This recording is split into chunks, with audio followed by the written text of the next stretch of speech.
নমস্কার, the social বাংলার পর্দায় আপনাদের স্বাগতম। আমরা রয়েছি বর্তমানে ভারতীয় জাতীয় কংগ্রেসের ত্রিপুরা রাজ্য প্রদেশ সভাপতি শ্রী আশিস সাহার সাথে। আমরা সরাসরি ওনাকে প্রশ্ন করে নেব। সোশ্যাল বাংলার পর্দায় আপনাকে স্বাগতম। ধন্যবাদ। আমাদের যে প্রথম প্রশ্নটি আপনার কাছে রয়েছে, গতকালকে আমরা সবাই দেখেছি রাজ্যের রিক্সা শ্রমিকদের ধর্মঘট, সে প্রসঙ্গে আপনার প্রতিক্রিয়া। প্রথমত কোনো আন্দোলনকেই আমরা বিচ্ছিন্নভাবে দেখতে চাই না। শ্রমজীবী মানুষের তাদের দৈনন্দিন সমস্যা, তাদের অধিকার, এই প্রশ্নে সারা দেশ জুড়েই মানুষ প্রকাশ্যে রাস্তায় নেমে বিভিন্ন গণ আন্দোলনে সামিল হচ্ছে। আমি যতটা আমি খবর নিয়ে জেনেছি, আমাদের রাজ্যে এই রিক্সা শ্রমিক বা শ্রমজীবী মানুষ যারা রাস্তায় নেমে তাদের অধিকার, তাদের ন্যায্য পাওনার জন্য আন্দোলন করছে, আন্দোলনের ক্ষেত্রে আমরা জানি যে এটা তাদের গণতান্ত্রিক অধিকার বলেই তারা করবে। কিন্তু সার্বিকভাবে আমরা যদি দেখি, তাহলে শ্রমিক স্বার্থ নিয়ে এই সরকার প্রচন্ডভাবে উদাসীন। শ্রমিকরা অবহেলিত। শ্রমিকদের জন্য যে প্রতিশ্রুতিগুলি এই কেন্দ্রীয় সরকার বলুন বা রাজ্য সরকার বলুন, তারা কেউই এর বাস্তবায়নও করছেন না এবং এটা প্রতিপালনের জন্য তাদের তরফ থেকে কোনো উদ্যোগ নেই। আমি যতটা জেনেছি যে বিভিন্ন দাবি দাওয়া নিয়ে যারাই এই রিক্সা শ্রমিকদের আন্দোলনে তারা সামিল হয়েছেন, একটা সাধারণ প্রশাসন, এটা রাজ্যের যে সার্বিক চিত্র এখন সব অংশের মানুষের মধ্যে খুব বিরাজ করছে। মানুষ তার গণতান্ত্রিক অধিকার পেতে, মানুষের যে মৌলিক বিষয়গুলি, বাসস্থান, জল, রাস্তা, তাদের কর্মসংস্থান, এই দৈনন্দিন মজুরি থেকে শুরু করে সর্বক্ষেত্রে মানুষের মধ্যে এটা খুব বিরাজ করছে। সাধারণ প্রশাসন আজকে তৃণমূল স্তরে যারা আছেন, মেহনতি শ্রমজীবী মানুষ, তাদের জন্য এই সরকারের কোনো ভাবনা চিন্তা নেই, যার ফলশ্রুতিতে আমার প্রকাশ্যে রাস্তায় নেমে আসছে। আইন শৃঙ্খলার দিক থেকেও যেমন আজকে একটা বড় প্রতিবন্ধকতা তৈরি হচ্ছে, সাধারণ মানুষ সাফারার। এই ধরনের আন্দোলন, এটা আরক্ষা প্রশাসন বলুন, সাধারণ প্রশাসন বলুন, তাদের কোনো নিয়ন্ত্রণ নেই। আর নিয়ন্ত্রণ নেই বলেই সাধারণ মানুষ সাফার করছে। আমি বলবো, যারা আন্দোলনকারী তারা সরকারের প্রতি তাদের দাবি থাকবে, তারা বিভিন্ন সমস্যা নিয়ে রাস্তায় নামবে, কিন্তু লক্ষ্য রাখতে হবে সাধারণ নাগরিকরা যেন সমস্যার মধ্যে তারা যেন তাদেরকে যেন পড়তে না হয়, তাদের জন্য কোনোভাবেই এই, কারণ হাসপাতাল চত্বরে যখন গিয়ে এই দাবি দাওয়া নিয়ে তারা জমায়েত হয়েছে, বিভিন্ন অ্যাম্বুলেন্স থেকে শুরু করে বিভিন্ন রোগীরা যারা জরুরি প্রয়োজনে চিকিৎসার জন্য হাসপাতালমুখী হয়েছিল, তাদের ক্ষেত্রে অসুবিধার সৃষ্টি হয়েছে। এটা কোনো অবস্থাতেই হওয়া উচিত নয়। প্রশাসনকে সেগুলি লক্ষ্য রাখতে হবে। বিশেষ করে অনুমতি প্রদানের ক্ষেত্রে কোন সময়টাকে আন্দোলনের ক্ষেত্রে বেছে নেওয়া বা কিভাবে সময় নির্ধারণ করে দেওয়া, সেগুলির দিকে লক্ষ্য রাখতে হবে। এটা টোটালি আরক্ষা প্রশাসনের ব্যর্থতা।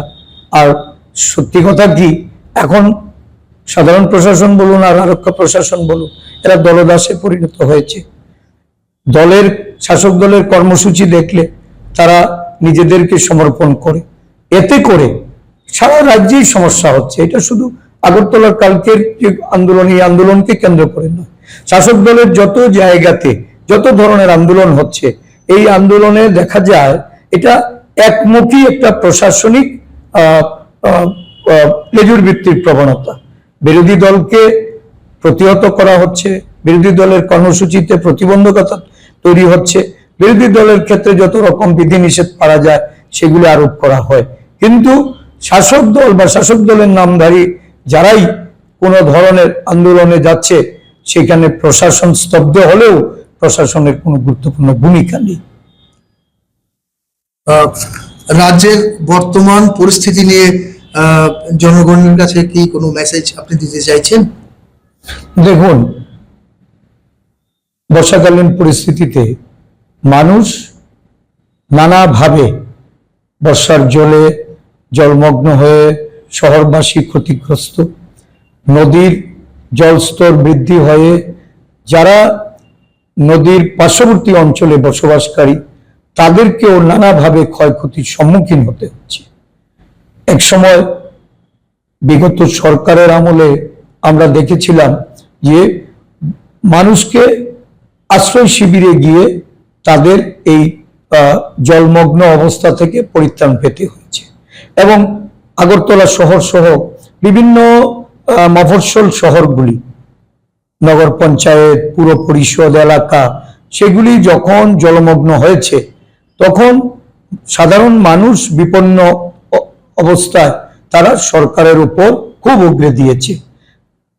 বর্তমান শাসক দল তারা ক্ষমতাসীন হওয়ার সাথে সাথেই জনগণের কাছে প্রতিশ্রুতিবদ্ধ ছিল এবং জনগণকে তারা এই অভয় দিয়েছে যে একটা দুটো বর্ষা যারা ক্ষতিগ্রস্ত হয়েছিল তাদেরকে এই জলমগ্ন অবস্থা থেকে পরিত্রাণ দেবে।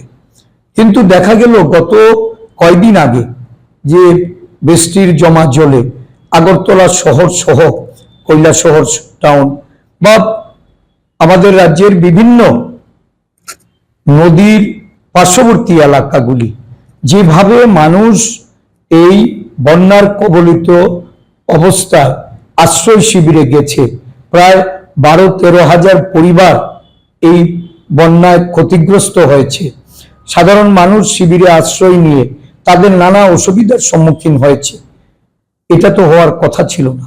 যারা প্রতিশ্রুতি দিয়েছিল, আমরা এই রাজ্যে কংগ্রেস দল গত ষোড়শ অর্থ কমিশনেও আমরা আমাদের দলের তরফ থেকে একটা প্রতিলিপি আমরা দিয়েছিলাম এবং রাজ্য সরকারকেও তার কপি দিয়েছিলাম যে ত্রিপুরা রাজ্যের যে বড় নদীগুলি, এই নদীগুলিতে ড্রেজিং করে পলি এর থেকে তুলে নদীর যে জলধারা এটা যেন অল্প বৃষ্টিতে প্রবাহিত হতে পারে সঠিকভাবে তার ব্যবস্থাপনা করা।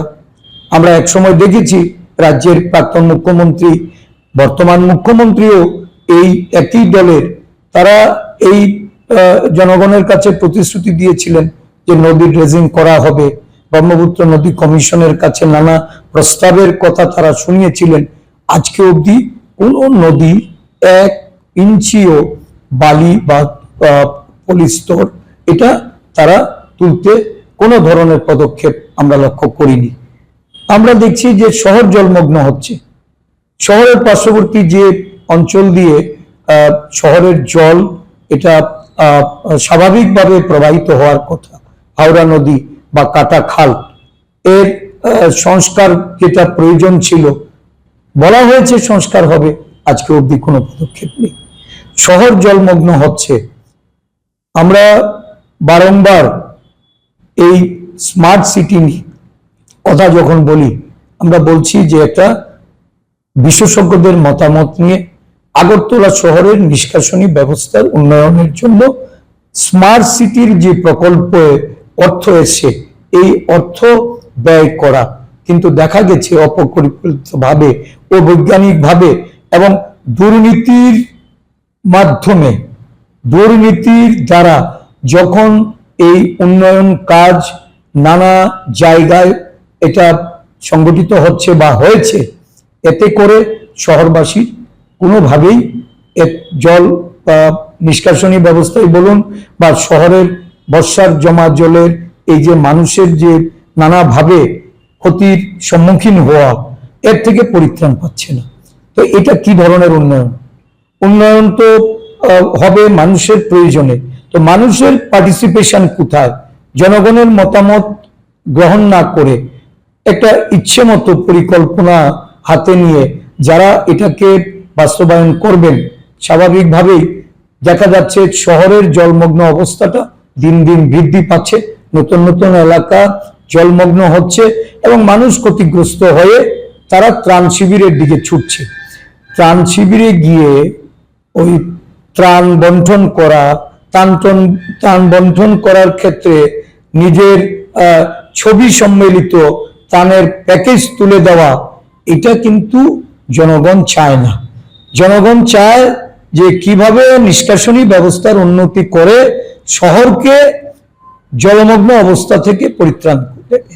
বহু মানুষ ক্ষতিগ্রস্ত হচ্ছে, ছোট ব্যবসায়ী থেকে শুরু করে শহরের বিভিন্ন জায়গায় জল ঢোকে।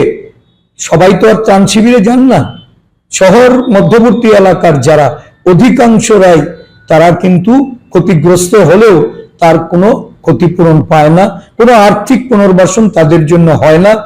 সরকার শুধুমাত্র ওই জল স্তর পরিদর্শন করে, বিভিন্ন জায়গায় গিয়ে কোথায় কতটা জল উঠেছে।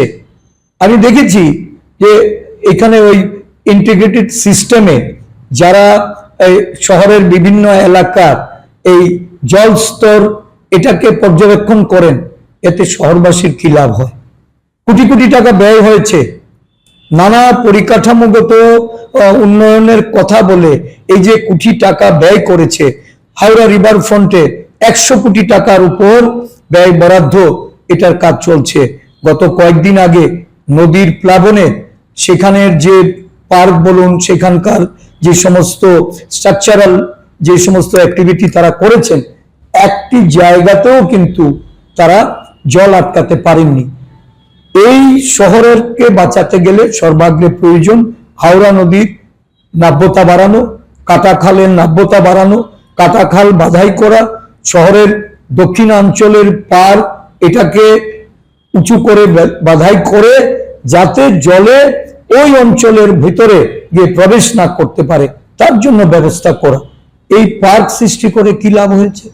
সেখানে এই যে পরিকাঠামোগত কিছু কাজকর্ম চলছে, সেগুলিতে তো জল, হাওড়া নদীর জল আটকানো সম্ভব হচ্ছে না। তো এতে করে যে পয়সা বা অর্থ ব্যয় করা হচ্ছে, এই পয়সার জলাঞ্জলি হচ্ছে। এই পয়সা অর্থ ব্যয় করে জনগণকে রিলিফ দেওয়া যাচ্ছে না।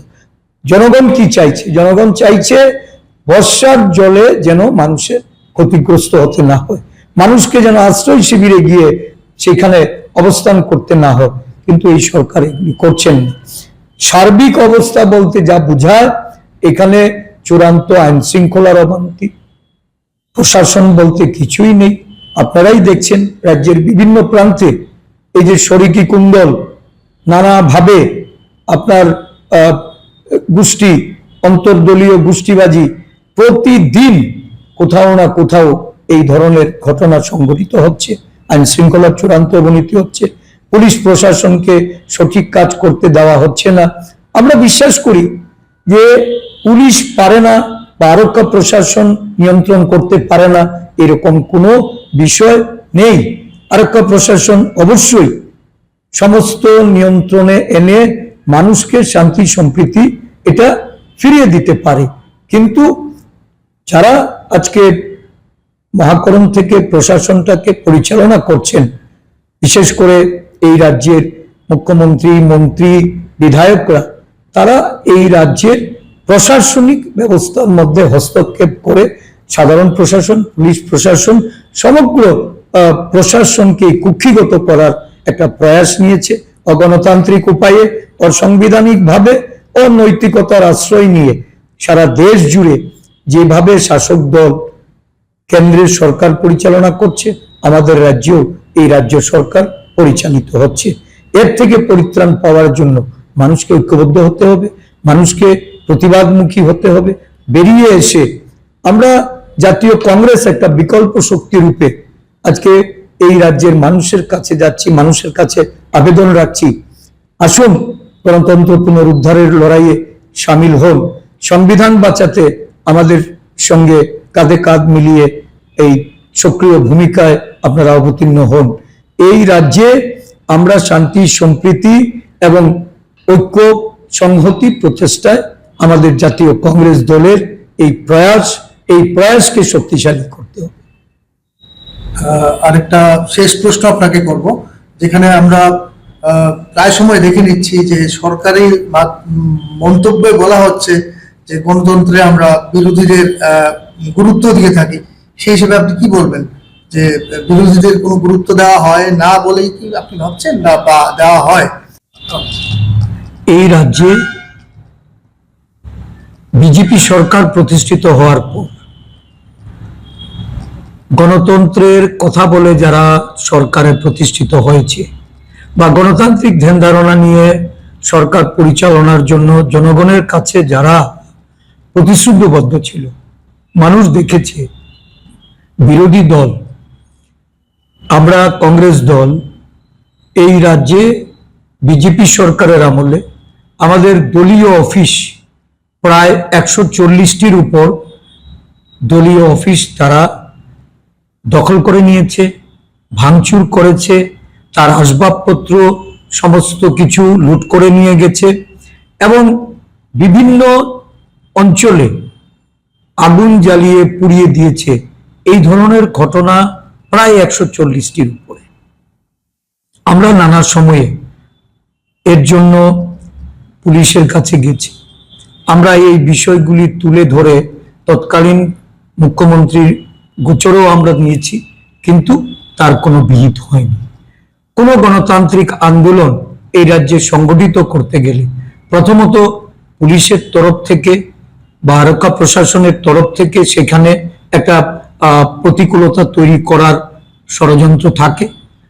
পরবর্তী সময়ে যখন আমরা বাধ্য হয়ে এই কর্মসূচি আমরা পুলিশ প্রশাসনকে চ্যালেঞ্জ করে আমরা সংগঠিত করতে যাই, তখন দেখা যায় যে আমাদেরকে কোনো সময় হয়তো আন্দোলনের গতিপথ পরিবর্তন করে দেওয়া হয়, আন্দোলনের স্থান পরিবর্তন করা হয়।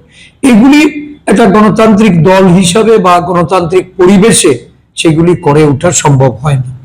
যারা কর্মসূচিতে অংশগ্রহণ করেন নেতা কর্মীরা, তারা কখনো নিরাপত্তা এটা যেমন প্রশাসনের দিক থেকে যেমন পান না, শাসক দল আক্রমণ করলে, আক্রান্ত হলে সেখানেও কোনো ধরনের আইনি ব্যবস্থা প্রশাসনের তরফ থেকে গ্রহণ করে না।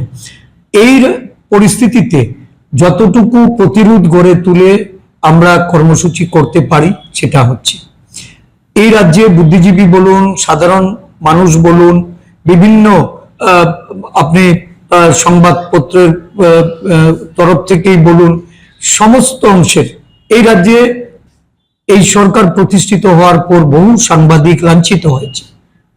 এই ঘটনাগুলিতে কোনো ধরনের আরক্ষা প্রশাসন পদক্ষেপ নিতে পারেনি।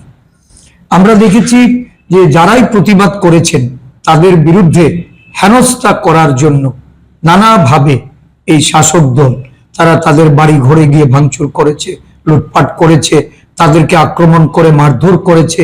নানাভাবে এখানে গণতান্ত্রিক যে ধ্যান ধারণা, এই ধ্যান ধারণা এটাকে বিনষ্ট করে শাসক দল স্বৈরাচারী ভূমিকা নিয়ে একনায়কতন্ত্র কায়েম করেছে। স্বাভাবিকভাবে এর থেকে পরিত্রাণ পাওয়ার জন্য আমাদের যে লড়াই, এই লড়াই আমাদের চালিয়ে যেতে হচ্ছে। আমরা গণতন্ত্র পুনরুদ্ধারের লড়াইয়ে সামিল হয়েছি।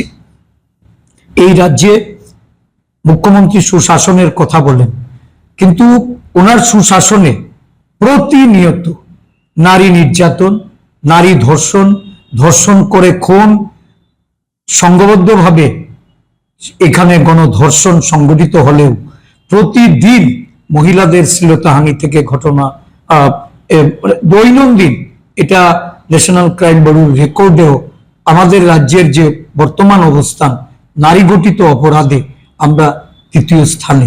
এটা কোনো অবস্থাতেই এই রাজ্যের এই যে আরক্ষা প্রশাসন বলুন বা আমাদের এই রাজ্যের শান্তি সম্প্রীতির কথা বলুন, এটা কোনো ভালো দিক নয়। এটা এই রাজ্যের নারীদের প্রতি অবমাননা, অমর্যাদা এবং আমাদের রাজ্যের জাতি, উপজাতি, ধর্ম, বর্ণের, জাতের সমস্ত অংশের মানুষের জন্য এটা একটা থ্রেট বলা চলে। এর থেকে মানুষ মুক্তি পেতে চাইছে। শাসক দল বুঝে গেছে যে তাদের পায়ের তলার জমি ধীরে ধীরে সরে যাচ্ছে। এখন তারা অনেক বেশি আরো তাদের আক্রমণের যে লক্ষ্যবস্তু, এটাকে তারা নানা উপায়ে সরকারি ক্ষমতার অপব্যবহার করে, প্রশাসনিক যন্ত্রকে ব্যবহার করে, মিথ্যা মামলা দিয়ে, বাড়ি ঘরে হুমকি ভয় প্রদর্শন করে মানুষকে আটকে দিতে চাইছে। তবে এটা প্রতিহত করার জন্য আরেক দিক থেকে মানুষ প্রস্তুত হচ্ছে। আমি আশা করি এই অবস্থা অচিরেই পাল্টে যাবে। স্যারকে অসংখ্য ধন্যবাদ আপনার মূল্যবান সময় দেওয়ার জন্য। সোশ্যাল বাংলার তরফ থেকে আপনাকে অনেক অনেক ধন্যবাদ। আপনাকেও আমাদের ধন্যবাদ। আমাদের সাথে এতক্ষণ ছিলেন ত্রিপুরা রাজ্য প্রদেশ কংগ্রেসের মাননীয় সভাপতি শ্রী আশিস সাহা মহোদয়। ক্যামেরায় পল্লবের সাথে আমি ছিলাম রূপেন ভট্টাচার্য। পরবর্তী আপডেটের জন্য অবশ্যই চোখ রাখুন দ্য সোশ্যাল বাংলার পর্দায়। ধন্যবাদ। না রে, রেজিস্ট্রি করে বিয়ে করব। গয়নাগাটি কিছু হবে না রে। দিদিকে আর কত চাপ দেব বল? দিদি আমার জন্য অনেক কিছু করেছে। আর না। রুমি, এই রুমি, তোর সাথে পরে কথা বলছি, রাখছি। দেখ তো পছন্দ হয়েছে কিনা। চল ড্রেসিং টেবিলে চল।